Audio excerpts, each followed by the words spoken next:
Good morning, good morning. Ayan guys, ito yung mga anak ko.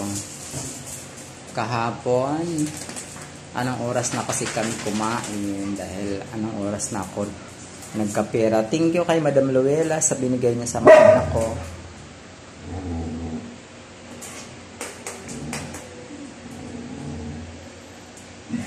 Binigyan kami ni Madam Luella ng pangbili ng pagkain, dog food po. Thank you sa mga kay Madam Luella, yung customer ko dati.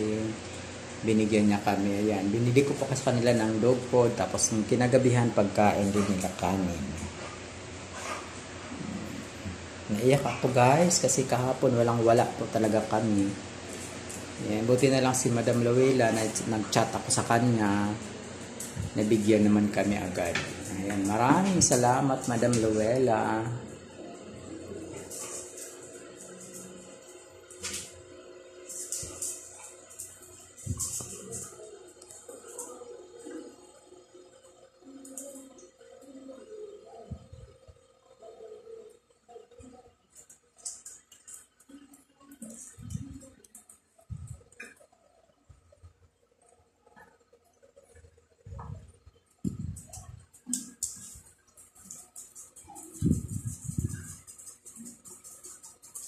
Hindi ko na po alam kung anong gagawin ko kahapon dahil wala po akong pera.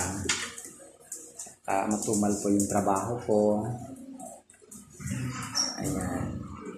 Kaya nag-text ako kay Ma'am Luella. Ayan, nabigyan naman po kami. Maraming salamat Madam Luella. Sana napakabait kong customer. Ipagpipray ka po namin na mahaba pa yung buhay mo dahil matulungin ka. Tinutulungan mo yung mga katulad namin.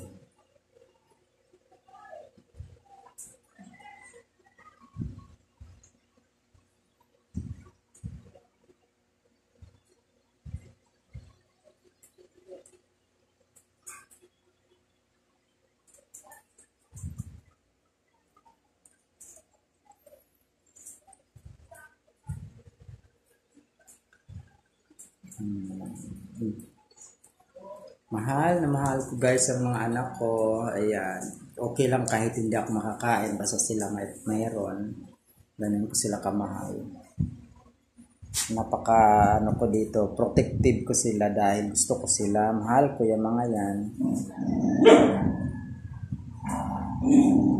Magsisikap ako para sa mga ito dahil ayaw kong magkahiwa-hiwalay kami. Kahit mahirap, igagapang ko po.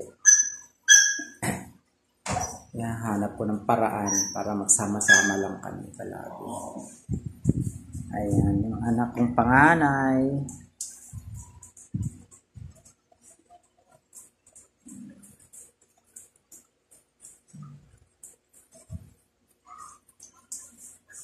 Ang baby.